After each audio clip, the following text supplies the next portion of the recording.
इतिहास की सबसे रहस्यमयी रानी बिल्कीस का जिक्र कुरान में भी मिलता है। वह हजरत सुलेमान अलैहिस्सलाम की पत्नी थीं। बिल्कीस का राज्य दक्षिण अरब से लेकर अफ्रीका तक फैला हुआ था। उनके बारे में कुछ ऐसी बातें हैं जो अविश्वसनीय लगती हैं। कुछ लोग मानते हैं कि वह आधी इंसान और आधी जिन थीं। क्या हजरत सुलेमान अलैहिस्सलाम, जिन पर जिन्नात का भी नियंत्रण था और जो उन्हें अपने कामों में लगाते थे, वाकई किसी जिन्न से शादी कर सकते थे? इस्लामी कहानियां इस बारे में क्या कहती हैं? लेकिन यह कहानी एक रानी से नहीं बल्कि एक छोटे से परिंदे हुदहुद से शुरू होती है। हुदहुद एक ऐसा पक्षी था जो लोगों की बातें समझता था और दूर दराज की खबरें लाता था। इस छोटे से परिंदे ने एक ऐसी रानी की मदद की जो पहले सूरज की पूजा करती थी और उसे मुसलमान बना दिया, और इसी से इतिहास बदल गया। हमारे चैनल को सब्सक्राइब करना न भूलें ताकि ऐसी और कहानियां वो आप तक पहुंचती रहें। अगर आप तैयार हैं तो शुरू करते हैं। बिस्मिल्लाहिर्रहमानिर्रहीम। नहनु नक़ुस्सु अलैका अहसनल क़सस बिमा औहैना इलैका हज़ाल क़ुरआन व इन कुन्त मिन क़ब्लिही लमिनल ग़ाफ़िलीन। हम तुम्हें, हे मोहम्मद, सबसे बेहतरीन कहानियां सुनाते हैं जो हमने तुम्हारे पास इस कुरान में वही के जरिए भेजी हैं, हालांकि तुम इससे पहले इससे अनजान थे। सूरह यूसुफ आयत 3। सैनिक इकट्ठा हो चुके थे और अपने नेता हजरत सुलेमान अलैहिस्सलाम का इंतजार कर रहे थे। यह इतिहास की सबसे अनोखी फौज थी। इसमें इंसान, जिन्न, परिंदे और दूसरे जानवर शामिल थे। यहां तक कि हवा भी सुलेमान अलैहिस्सलाम को जहां चाहे वहां ले जाती थी। इंसानी फौज में पैदल और घुड़सवार सैनिक थे। जिन्नात की फौज इंसानी आंखों से अदृश्य थी।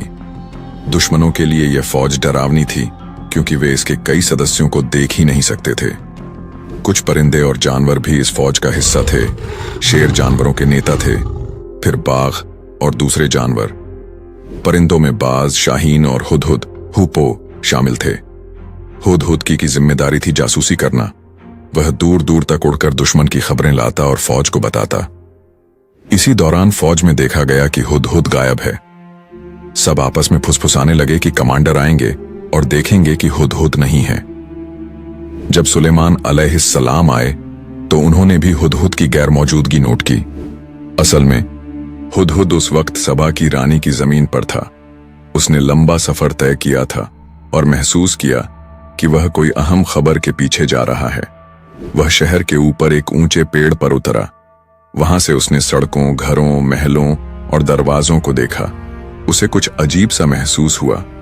ऐसा लग रहा था जैसे लोग किसी समारोह के लिए इकट्ठा हो रहे हैं। उसने वहां रहने वाले एक और हुदहुद से पूछा, ओ खूबसूरत हुदहुद, क्या तुम मुझे बता सकती हो कि यहाँ क्या हो रहा है?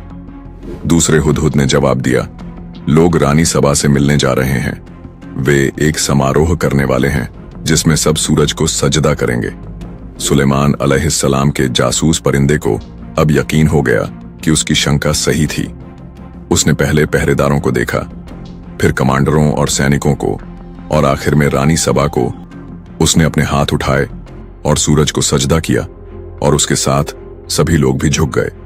हुदहुद ने यह सब देखा और सोचने लगा कि सुलेमान अलैहिस्सलाम इस खबर पर कैसे प्रतिक्रिया देंगे। कई दिनों की थकाऊ उड़ान के बाद वह उस जगह पहुंचा जहां सेना इकट्ठा थी। सभी परिंदों ने उसे घेर लिया। गुस्से में एक छोटी चिड़िया सबसे पहले बोली, तुम कहां थे? हमारे नेता सुलेमान अलैहिस्सलाम ने तुम्हारे बारे में पूछा था। हमें उम्मीद है कि तुम्हारे पास गायब होने का अच्छा बहाना है। उसने तय किया कि उसे तुरंत हजरत सुलेमान अलैहिस्सलाम से मिलना चाहिए। वह कांपते हुए सुलेमान अलैहिस्सलाम के तंबू की तरफ उड़ गया जब नबी खाना खा रहे थे। हुदहुद खिड़की से अंदर गया और चुपचाप मेज के किनारे बैठ गया। वह सुलेमान अलैहिस्सलाम के हाथों से दूर रहने की कोशिश कर रहा था, सिर झुकाए डर के मारे। उसने धीरे से सलाम किया और विनम्रता से सिर उठाया, लेकिन उसकी नजरें सिर्फ सुलेमान अलैहिस्सलाम के हाथों और सीने तक ही जा सकीं। बात करते हुए हुदहुद ने सिर्फ नबी के हाथों पर ध्यान रखा। उसने तय किया कि उसे ही पहले बोलना चाहिए। उसने अपने नेता से बहुत कुछ सीखा था और वह जानता था कि सुलेमान अलैहिस्सलाम का दिल जीतने का सबसे अच्छा तरीका है सच साफ साफ कहना। उसने कहा, मेरे मालिक, मैं आपके लिए दूर देश की एक ऐसी कौम की अहम खबर लाया हूं जिसके बारे में आप नहीं जानते। मैंने देखा कि सबा की एक औरत अपनी कौम पर हुकूमत करती है। वह एक बड़े सिंहासन पर बैठती है और उसके पास वह सब कुछ है जो कोई भी चाहता है। लेकिन मैंने देखा कि वह और उसकी कौम अल्लाह की बजाय सूरज को सजदा करते हैं। शैतान ने उनके कामों को उन्हें अच्छा दिखा दिया है। ये बातें बहुत असरदार थीं। हुदहुद दिखा रहा था कि उसके देर से आने की असली वजह थी। वह एक अहम मिशन पर था। सुलेमान अलैहिस्सलाम, मैं एक खत लिखूंगा, तुम उसे लेकर जाओगे और देखना कि वे कैसे जवाब देते हैं। हुदहुद ने मुहरबंद खत लिया और जल्दी से सबा की ओर उड़ चला। जब वह पहुंचा तो उसने महल के बाग में एक पेड़ पर बैठकर रानी के कमरे की तलाश की। उसे एक बड़ा कमरा दिखा जिसमें बड़ी बालकनी थी। वह समझ गया कि यही रानी का कमरा होगा। खत को अपनी चोंच में लेकर वह खुले हुए खिड़की से अंदर गया और छत की सजावट के पीछे छुप गया। उसने देखा कि रानी अपने बिस्तर पर सो रही है। उसके बाल तकिए पर फैले हुए थे। उसका चेहरा बहुत खूबसूरत था। उसकी खूबसूरती देखकर हुदहुद को उसके लिए दुख भी हुआ। इतनी सुंदरता, दौलत और ताकत के बावजूद कोई सूरज को क्यों पूजे? उसने सोचा, शैतान ने इन्हें कैसे गुमराह किया। फिर उसने सोचा, अगर सुलेमान अलैहिस्सलाम की सेना सबा की कौम से लड़ेगी तो नतीजा साफ है। रानी ताकतवर है, लेकिन वह नबी की सेना को नहीं हरा सकती। उसके सैनिक आसानी से काबिज हो जाएंगे। क्या मैं अभी खत गिरा दूं या उसके पूरी तरह जागने का इंतजार करूं? वह नहीं जानता था कि खत में क्या लिखा है। सोचते सोचते अचानक खत उसकी चोंच से फिसलकर रानी के बिस्तर पर गिर गया। रानी ने अपनी आंखें खोलीं और अपने सामने खत पाया। वह तुरंत इधर उधर देखने लगी, लेकिन कोई नजर नहीं आया। डरते हुए उसने खत खोला और चुपचाप पढ़ा। यह पैगाम सुलेमान अलैहिस्सलाम की तरफ से है, अल्लाह के नाम पर जो बड़ा मेहरबान और रहम करने वाला है। मैं तुम्हें एक अल्लाह पर ईमान लाने की दावत देता हूं। मुझसे घमंड न करो, मेरे पास आओ और सर झुका दो। रानी गुस्से में आ गई और फिर से इधर उधर देखने लगी कि यह खत लाया कौन। उसने अपने पहरेदारों को बुलाया और कहा, किसकी हिम्मत हुई मेरे कमरे में आने की? यह किसने किया? पहरेदार हैरान रह गए। उन्होंने कहा कि कोई भी कमरे में नहीं आया। वे अपनी तलवारें लिए और आंखें खोलकर पहरा दे रहे थे। इस बीच हुदहुद परिंदा एक छोटे से छेद में छुपा हुआ सब सुन रहा था। रानी बिलकीस चिल्लाई, तो यह खत आया कहां से? उसने खत हाथ में उठाकर दिखाया। पहरेदारों ने अंदाजा लगाने की कोशिश की, लेकिन किसी ने भी खत लाने वाले को नहीं देखा था। वे उलझन में थे और कुछ कह नहीं पा रहे थे। रानी बिल्कीस ने तुरंत अपने सलाहकारों की आपात बैठक बुलाई। सलाहकारों की बैठक में रानी बिल्कीस ने कहा, मेरे सलाहकारों, मुझे एक बहुत अहम खत मिला है। यह सुलेमान की तरफ से है। वह अपने खत की शुरुआत अल्लाह के नाम से करता है, जो बड़ा मेहरबान और रहम करने वाला है। वह कहता है कि मेरे पास बिना घमंड के आओ। आप लोग क्या सोचते हैं, हमें क्या करना चाहिए? एक सलाहकार ने कहा, इसका मतलब है कि राजा सुलेमान चाहता है कि हम उसके सामने सर झुका दें। यह जंग की दावत जैसी लगती है, हमें लड़ना चाहिए। दूसरे ने कहा, हम ताकतवर हैं, चलो अपनी ताकत दिखाते हैं और जंग करते हैं। ज्यादातर सलाहकारों ने जंग के पक्ष में राय दी, लेकिन एक बुद्धिमान सलाहकार ने अचानक पूछा, वह संदेशवाहक कहां है जो यह खत लाया? वही हमें सुलेमान की असली मंशा समझा सकता है। रानी बिल्कीस ने जवाब दिया कि वह नहीं जानती। उन्होंने कहा कि जब वह जागी तो खत अपने बिस्तर पर पाया। एक सलाहकार ने कहा, यह थोड़ा डरावना है। मेरा सुझाव है कि हमें इंतजार करना चाहिए। अगर सुलेमान इतनी अजीब और ताकतवर तरीके से बिना संदेशवाहक के खत भेज सकता है, तो कौन जानता है कि वह जंग में कितना ताकतवर होगा। इसलिए हमें इंतजार करना चाहिए।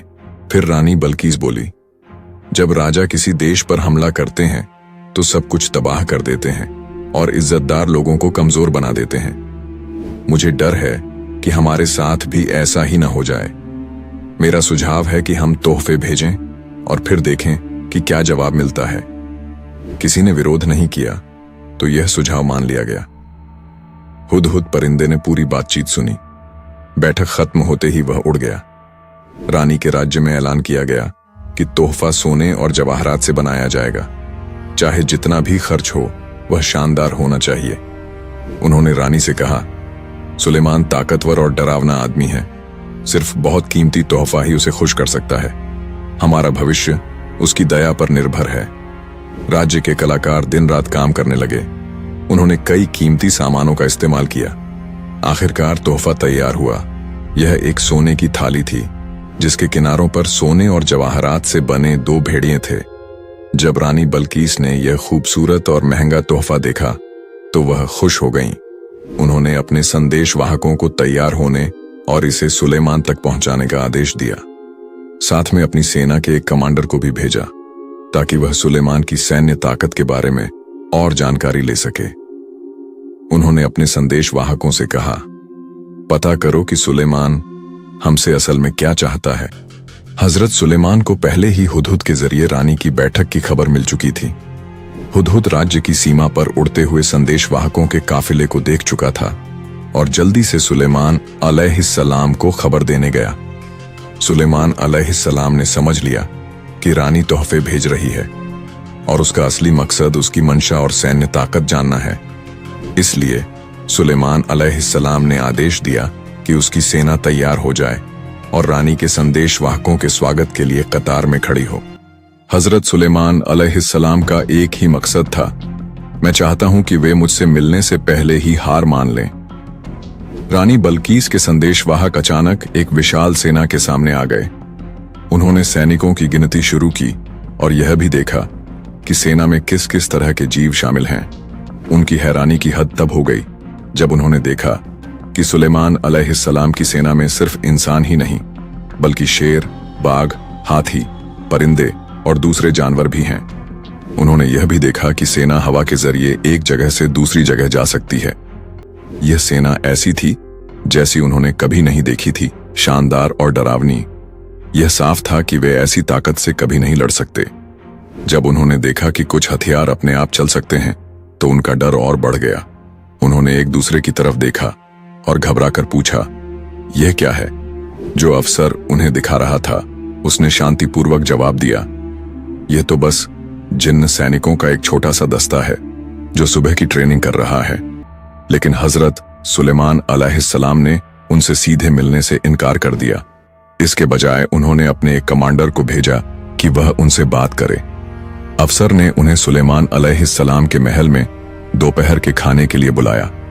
संदेशवाहक जब चारों ओर देख रहे थे तो उन्हें अपने लाए तोहफे बहुत छोटे और मामूली लगे। फिर भी उन्होंने झिझकते और शर्माते हुए तोहफे सौंप दिए। अफसर तोहफे लेकर सुलेमान अलैहिस्सलाम के कमरे में गया, लेकिन कुछ ही मिनट बाद वह तोहफे वापस लेकर आ गया। उसने उन्हें मेज पर रख दिया और कहा कि हजरत सुलेमान अलैहिस्सलाम ने तोहफे लेने से इनकार कर दिया है। फिर उसने सुलेमान अलैहिस्सलाम का संदेश सुनाया, क्या तुम मुझे दौलत से खुश कर सकते हो? जो अल्लाह ने मुझे दिया है वह तुमसे कहीं बेहतर है। अपने तोहफे वापस ले जाओ। अगर मैं अपनी फौज लेकर आया तो ऐसी ताकत दिखाऊंगा जिसकी तुम कल्पना भी नहीं कर सकते। मैं तुम्हें तुम्हारे शहरों से जलील करके निकाल दूंगा। संदेशवाहक डर गए। उनमें से एक ने अफसर से पूछा, सुलेमान क्या चाहता है? कृपया साफ साफ बताओ। अफसर ने जवाब दिया, सुलेमान अलैहिस्सलाम सिर्फ एक चीज चाहता है, तुम्हारी रानी और तुम्हारी कौम उसके सामने सर झुका दें। वे समझ गए कि यह संदेश अमन के लिए है, लेकिन साथ ही साफ चेतावनी भी। संदेशवाहक लौट गए रानी बल्कीस के पास सुलेमान के शब्दों को पहुंचाने के लिए। जब संदेशवाहक पहुंचे, रानी सो रही थी, लेकिन उसने अपने सेवकों से कह रखा था कि अगर संदेशवाहक आए तो तुरंत जगा देना। इसलिए सेवकों ने उन्हें जगा दिया। रानी बल्कीस ने आंखें खोलते ही संदेशवाहकों से पूछा, बताओ, जब तुमने सुलेमान को तोहफा दिया तो उसने क्या कहा? संदेशवाहकों ने बताया कि वे सुलेमान से नहीं मिल पाए। उनके एक कमांडर ने तोहफा लिया और उसे सुलेमान के पास ले गया, लेकिन अफसोस, सुलेमान ने तोहफा लौटा दिया। उन्होंने सुलेमान अलैहिस्सलाम का पूरा संदेश भी सुनाया। यह सुनकर रानी ने सिर झुका लिया और सोचने लगी। सुलेमान अलैहिस्सलाम ने न तो उसका तोहफा स्वीकार किया न उसके संदेशवाहकों को। उसने अपने लोगों से और सवाल पूछे और उन्होंने सब कुछ बताया जो उन्होंने देखा था। रानी समझ गई कि सुलेमान सिर्फ एक ही चीज चाहता है, वह उसके सामने सर झुका दे। संदेशवाहकों ने सुलेमान की सेना की ताकत भी बयान की। जब रानी ने सुना कि उसकी सेना में जानवर और जिन्न भी शामिल हैं, तो उसे हालात की गंभीरता का एहसास हुआ। अगर वह लड़ाई चुनती तो सब कुछ खो सकती थी। अब एक ही रास्ता बचा था, सुलेमान को किसी और तरीके से मनाने की कोशिश करना। उसने उस ठुकराए गए तोहफे को देखा और गहरी सोच में पड़ गई कि अब क्या करना चाहिए। फिर उसने अपना शाही परिषद और युद्ध सलाहकारों को इकट्ठा करने का फैसला किया। क्या दो महान राज्य युद्ध करेंगे? आने वाली बैठक बहुत अहम होने वाली थी। उसी समय हजरत सुलेमान अलैहिस्सलाम अपने शहर में एक बैठक कर रहे थे। उनकी परिषद में मंत्री, कमांडर, युद्ध विशेषज्ञ और विद्वान शामिल थे। 2 शेर पहरेदारी कर रहे थे। हुदहुद परिंदा भी वहां मौजूद था, रिपोर्ट देने के लिए तैयार। सुलेमान ने बैठक की शुरुआत की।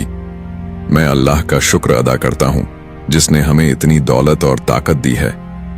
हालांकि वह अंदर से बहुत गुस्से में थे, लेकिन बाहर से उन्होंने कोई गुस्सा नहीं दिखाया। उन्होंने कहा, कैसे हो सकता है कि जब हम तौहीद का झंडा लेकर जिंदा हैं तब भी लोग सूरज की पूजा करें?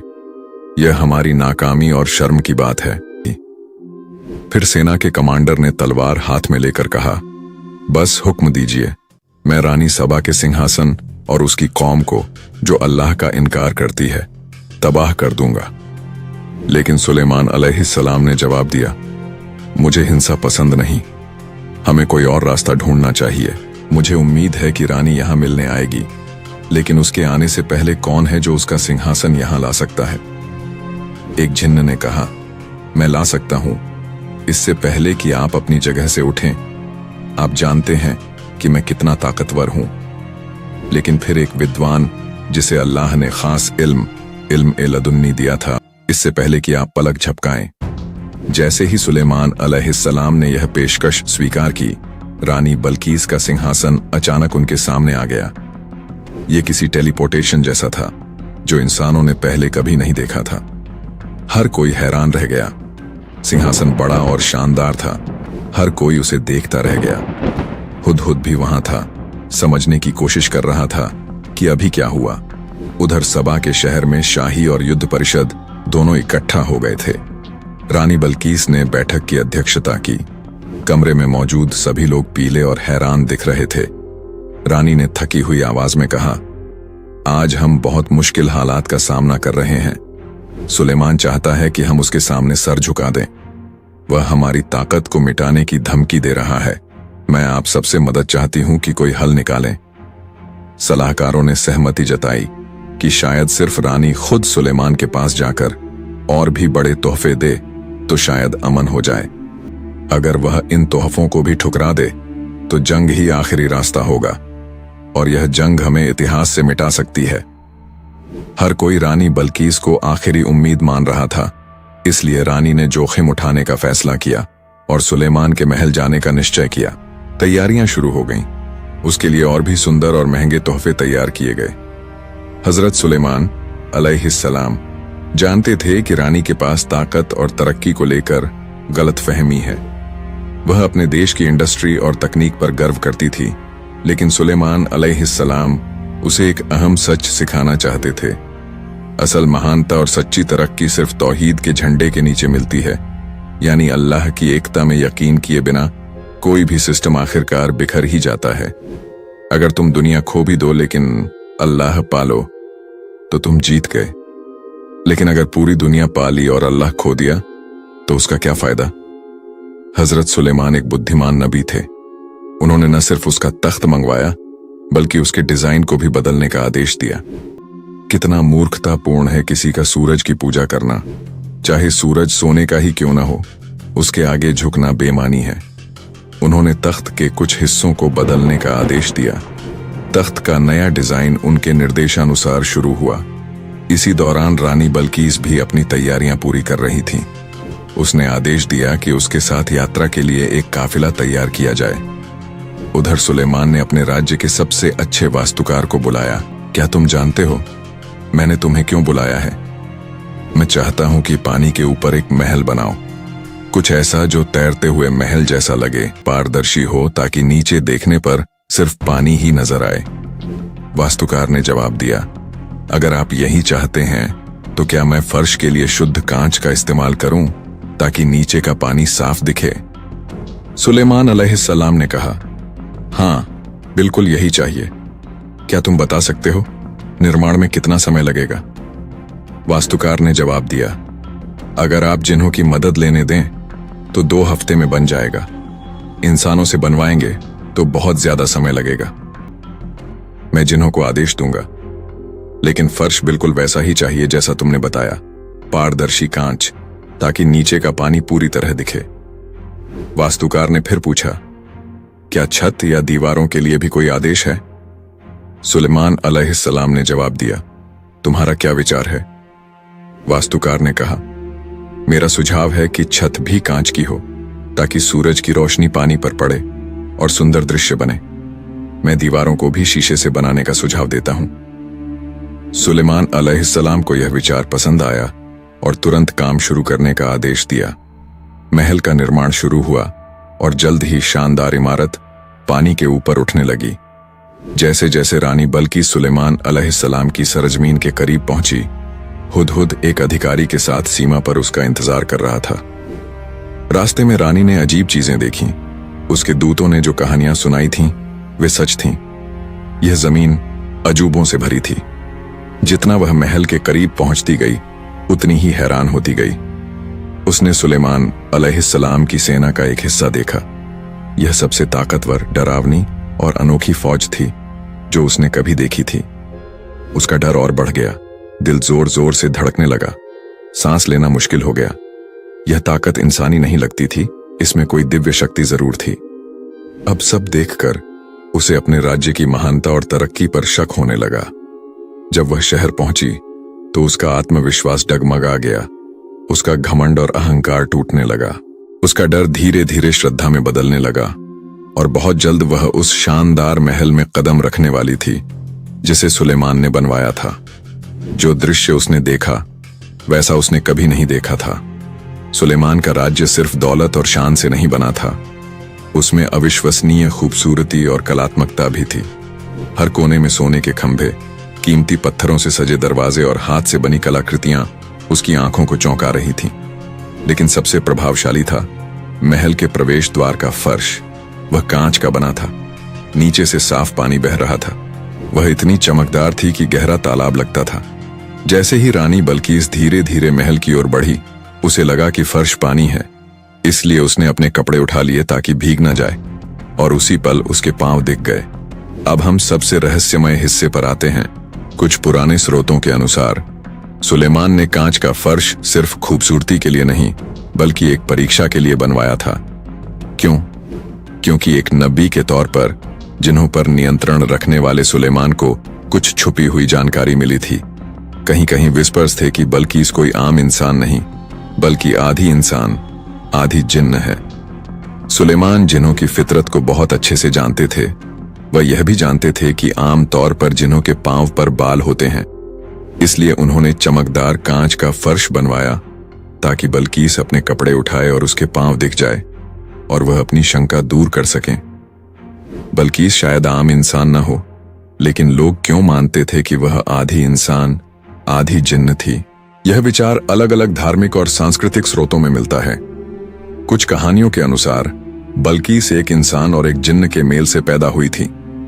एक संस्करण के मुताबिक उसकी मां एक इंसान रानी थी और पिता एक इफरीत, शक्तिशाली जिन्न। इसलिए बल्कीस में इंसानी खूबसूरती के साथ साथ कुछ जिन्न जैसे शारीरिक लक्षण भी थे। कुरान में साफ साफ नहीं लिखा कि बल्कीस इंसान थी या जिन्न। इथियोपियाई ग्रंथों में उसे जिन्न की संतान नहीं बताया गया, बल्कि एक बुद्धिमान और आध्यात्मिक इंसान रानी के रूप में दिखाया गया है। ये कहानियां उसकी बुद्धि और पवित्रता पर ज्यादा जोर देती हैं, उसके शारीरिक लक्षणों पर नहीं। इस्लामी स्रोत क्या कहते हैं? ज्यादातर इस्लामी विद्वान मानते हैं कि बल्कीस इंसान थी। उसके आधी जिन्न होने की अफवाह असल में खुद जिन्हों ने फैलाई थी, क्योंकि वे नहीं चाहते थे कि सुलेमान अलैहिस्सलाम उसकी तरफ ध्यान दें या उससे शादी करें। जिन्न डरते थे कि अगर सुलेमान अलैहिस्सलाम का बेटा हुआ तो वह भी अपने पिता की तरह राज करेगा और उन्हें फिर से सेवा के लिए मजबूर करेगा। वे सुलेमान अलैहिस्सलाम की सेवा मजबूरी में करते थे और उनकी मौत के बाद आजादी चाहते थे, लेकिन अगर उनका बेटा राज करता तो वे फिर फंस जाते। ज्यादातर जिन्न झूठे होते हैं, सिर्फ सुलेमान अलैहिस्सलाम के जमाने में नहीं, हर दौर में। सुलेमान अलैहिस्सलाम यह अच्छी तरह जानते थे, इसलिए उन्होंने यह इंतजाम किया ताकि पक्का हो सके।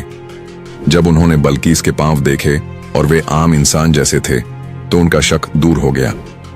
जब वह कांच के फर्श पर चलकर गुजरी, सुलेमान अलैहिस्सलाम को यकीन हो गया कि वह इंसान है। फिर उन्होंने उसे तख्त दिखाया। रानी बल्कीस बहुत हैरान रह गई। क्या यह तुम्हारा तख्त है? बल्कीस ने ध्यान से देखा। वह समझ नहीं पाई क्या कहे। वह बिल्कुल उसके तख्त जैसा था, लेकिन उसमें कुछ बदला हुआ था। आखिरकार उसने कहा, यह बहुत मिलता जुलता है। तख्त के नीचे सुलेमान अलैहिस्सलाम ने एक संदेश रखा था, हम अल्लाह के सामने सर झुकाने वालों में से हैं। बल्कीस ने और ध्यान से देखा तो समझ गई कि यह सचमुच उसका अपना तख्त है, जो किसी तरह उसके पहुंचने से पहले ही यहां लाया गया और बदल भी दिया गया। यह अल्लाह की दी हुई सुलेमान अलैहिस्सलाम की ताकत का एक और सबूत था। रानी बल्कीस गहरी सोच में डूब गई। जितना वह सोचती गई, उतना ही उसे एहसास हुआ कि उसके लोगों का यकीन सुलेमान अलैहिस्सलाम की बुद्धि और तर्क के सामने कितना कमजोर और बेवकूफाना है। उस दिन उसे दोपहर के खाने पर बुलाया गया। हजरत सुलेमान अलैहिस्सलाम उसके पास बैठे और अपने विचार साझा करने लगे। उन्होंने अल्लाह, सारे जहानों के मालिक, सबसे मेहरबान, सबसे ऊंचे उस एक की बात की जिसने सूरज को इंसानों की सेवा के लिए बनाया। जैसे बाग में तितलियां और लिली अल्लाह की सेवा करती हैं, वैसे ही सूरज भी उसकी सेवा के लिए बनाया गया है। किसी इंसान का किसी और मखलूक जैसे सूरज के आगे झुकना इंसानी अक्ल की तौहीन है। रानी बल्कीस को अब समझ आ गया कि जिस सूरज की वे पूजा करते थे वह शैतान का खूबसूरत जाल था। पहली बार उसके दिल में सूरज की चमक फीकी पड़ गई और एक ऐसी रोशनी जग उठी जो कभी नहीं डूबती। तभी उसके सलाहकार आए और बोले, जल्द ही सूरज डूब जाएगा, हमारे रोज के सजदे का वक्त है। लेकिन रानी उठ खड़ी हुई और बोली, तुम मूर्ख हो, क्या अब भी मानते हो कि सूरज पूजा के लायक है? शैतान ने हमारे पूरे यकीन को हमें अच्छा दिखा दिया, यहां से चले जाओ।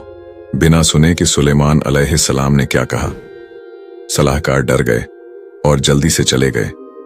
पहली बार रानी ने अपने दिल में कुछ गर्म और खूबसूरत महसूस किया, जैसे इंद्रधनुष के रंग उसकी भावनाओं में उतर आए हों। रानी बल्कीस ने महसूस किया कि अब वक्त है इस्लाम में दाखिल होने का, तो उसने माना कि वह अब तक खुद को धोखा दे रही थी और वह मुसलमान हो गई।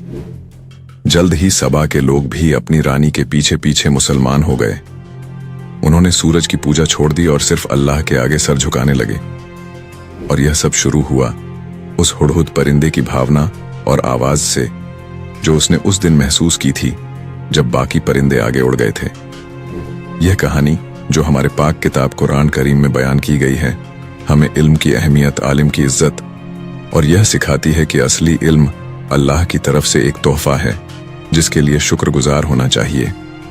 इस कहानी ने अगर आपके दिल को छुआ है और आपको ज्ञान, ईमान और तौहीद की अहमियत का एहसास दिलाया है, तो इसे अपने दोस्तों और परिवार के साथ जरूर साझा करें।